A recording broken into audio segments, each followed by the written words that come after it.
So, we took attendance last time by posing the question of what are some of the things that you guys wanted to learn about in this class. Your answers were actually, your questions were actually really interesting. So I wrote down quite a few of them, and I just wanted to very quickly just kind of touch on some of them because you were actually asking some great questions about stuff that we're actually going to cover in the class.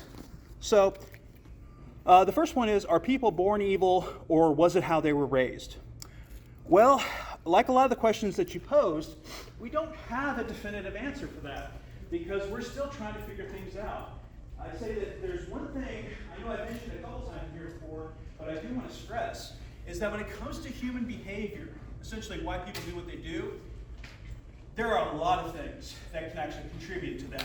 In this case, because I like this question, because it's kind of touching on something that we are going to cover in more detail, which is the nature versus nurture debate. Everybody's heard of that, right? Nature, yeah, exactly.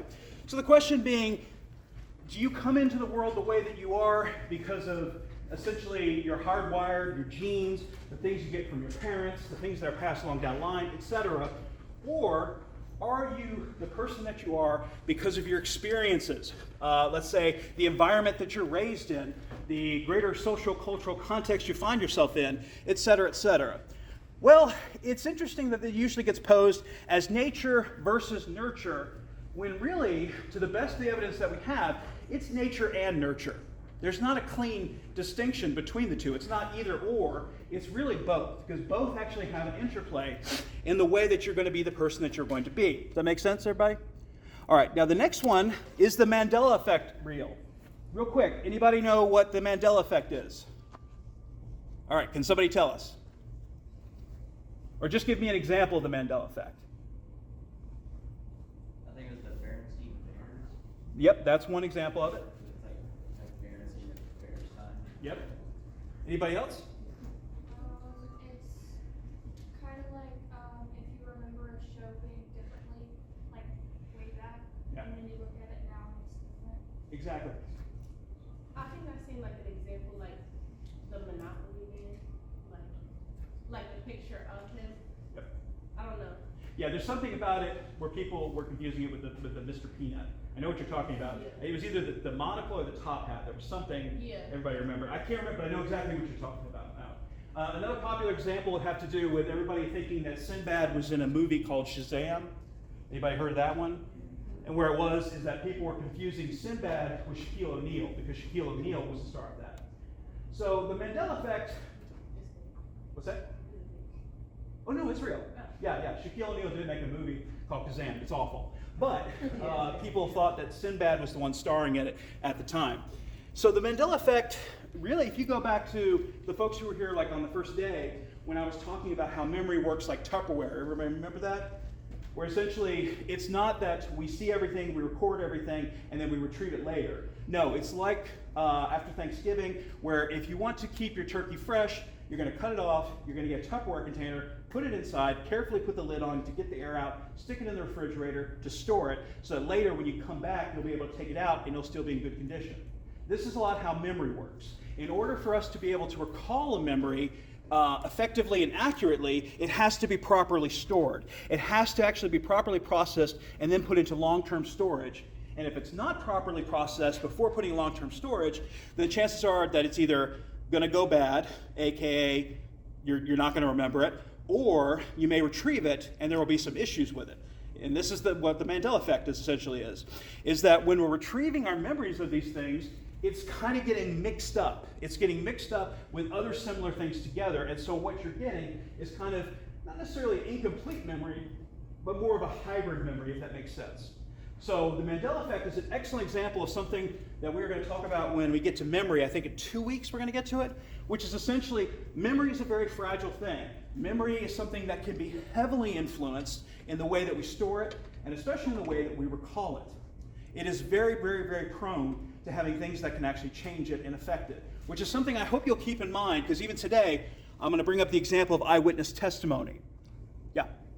Is the Mandela effect and like the butterfly effect related?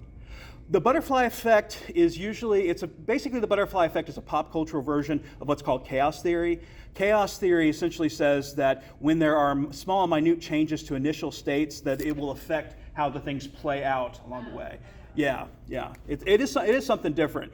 Don't get me started on that because I used to be fascinated with chaos theory.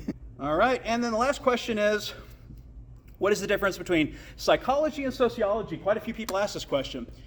Part of me would really love to get a sociology professor in here so that you could get their take on it. But to the best of my understanding, psychology is focused on the individual and the individual behaviors in relation to others, whereas sociology is interested in systems, like structural systems, how these things affect people at large. Does that make sense? And by all means, I would invite anybody, if you're in a sociology class, to ask your professor and see if they agree or disagree, and if they have anything more to add to it, please bring it here. I would love to present it. Okay, so today, Thinking Critically with Psychological Science, that is the name of the chapter in your textbook. I don't like this chapter heading. Honestly, I think a better one would just simply say research methods. But, anybody ever heard of the term truthiness? Yeah. In 2005, Stephen Colbert pretty much coined this as a way of parodying a lot of the politicians at the time who would essentially toss aside like data, evidence, things that were being presented to them in favor of simply saying that I know it's right because it's coming from my gut. Now, that's not just an American thing, by the way. That I think it was Prince Charles actually was caught saying that as well. And this basically points to something that we will hear a lot, which is that intuition is something that a lot of people will depend upon, of saying, I know something is right in my gut. Now, I don't want to get the wrong impression that I'm about to say that your intuition is always wrong, because that in itself is wrong. But it's a big thing to point out and say that when we talk about human intuition, it has severe limitations. And this is what brings us to something that I talk about all the time, which is cognitive biases. I'm sure everybody's at least heard the term cognitive bias, right? Okay. What is a cognitive bias? Just a rough definition. Yeah. So what's a cognitive bias?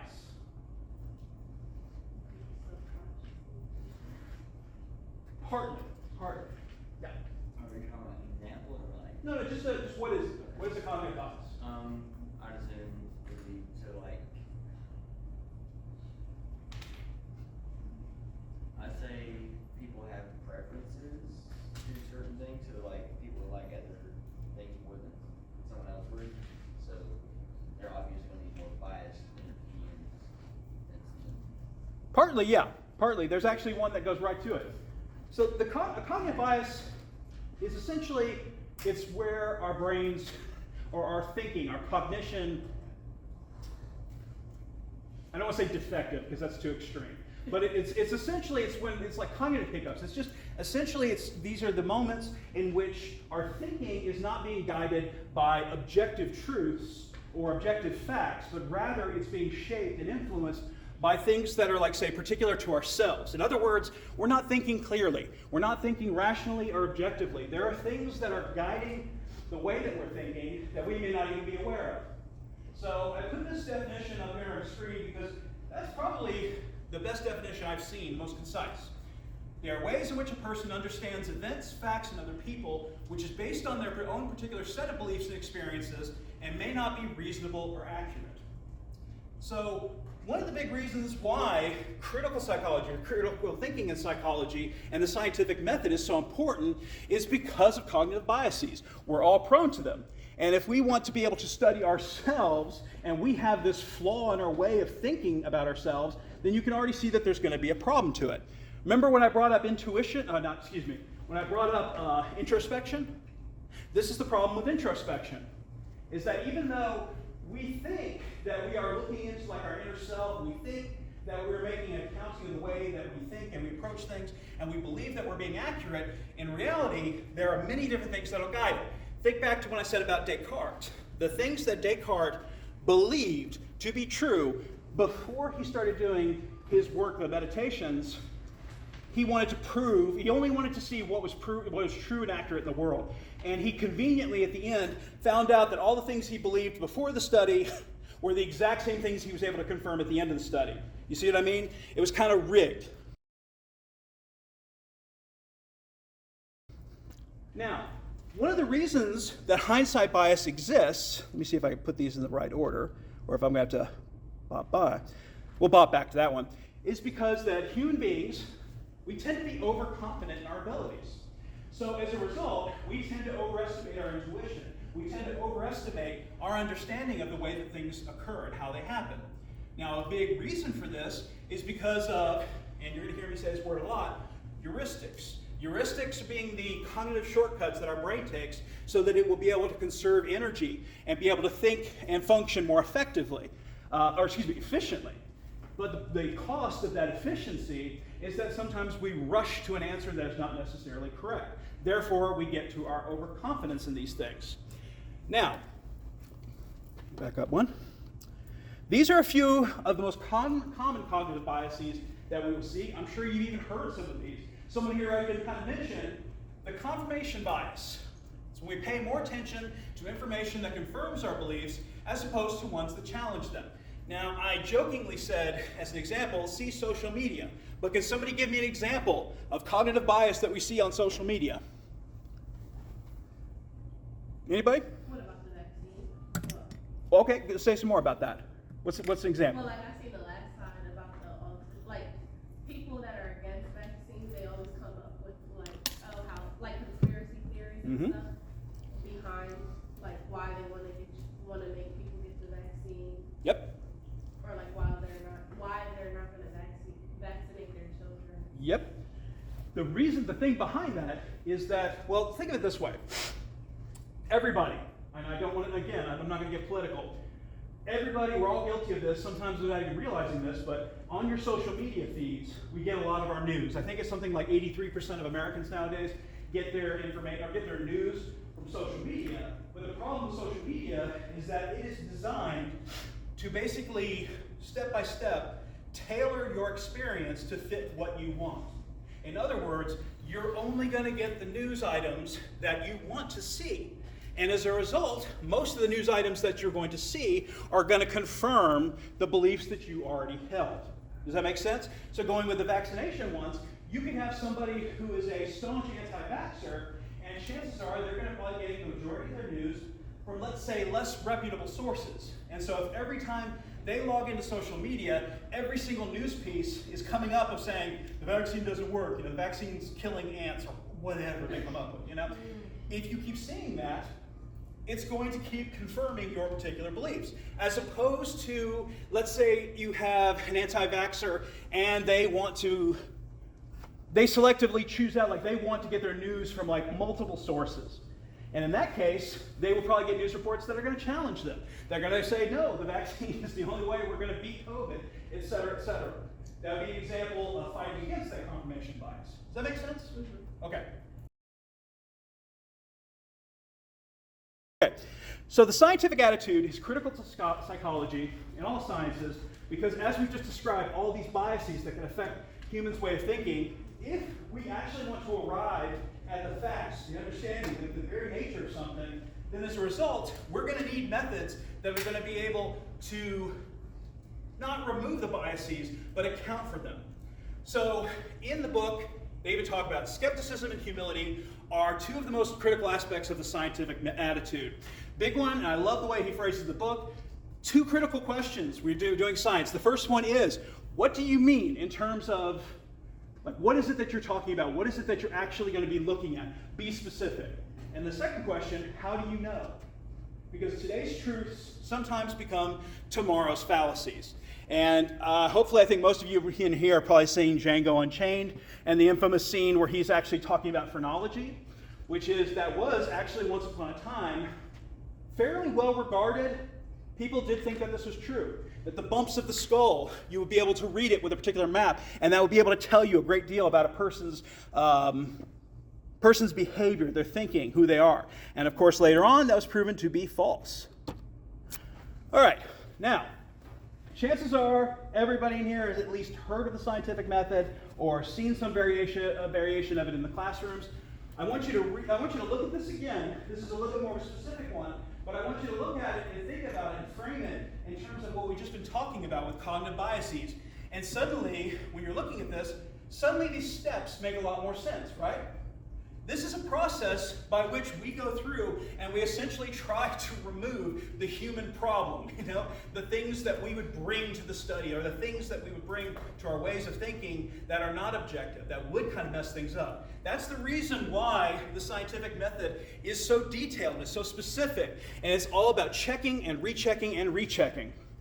Related to that, something I wish would be talked about more often is what I would say is the advanced aspect of the scientific method, which is essentially, it is research ethics, but there are all these other components that come into it that are also just as important as the scientific method.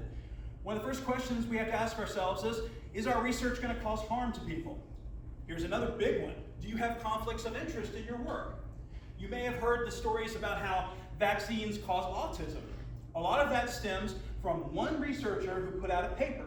And what was interesting is when he put out his paper, he said there were no conflicts of interest in his work.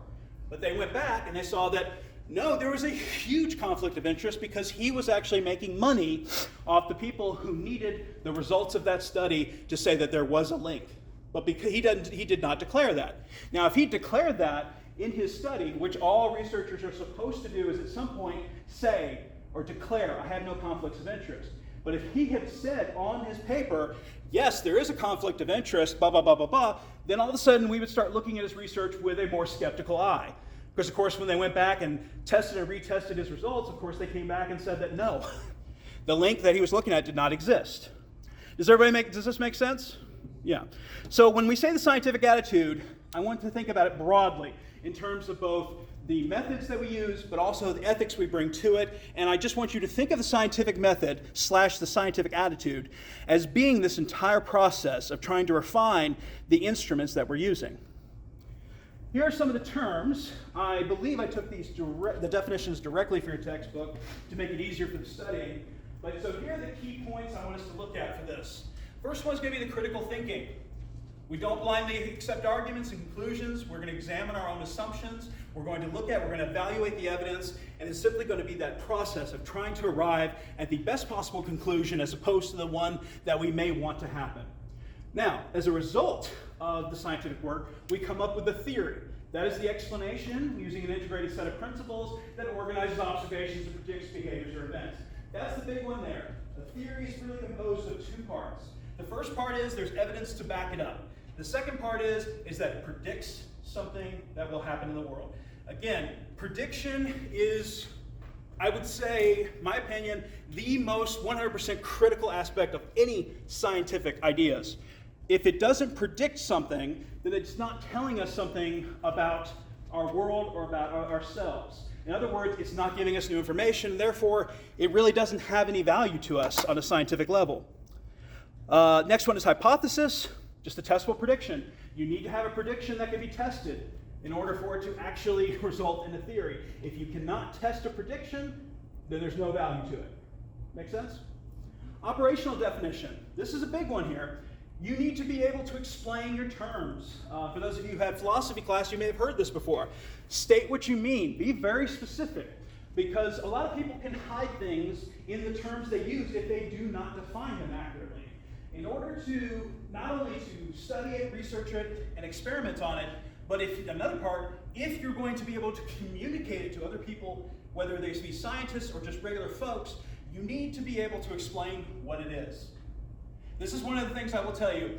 Pseudoscience. If you ever get lectures or people sending you things that are making some big broad claims, one of the first red flags for this is if they're talking in a way that is designed to sound very impressive. That's called jargon.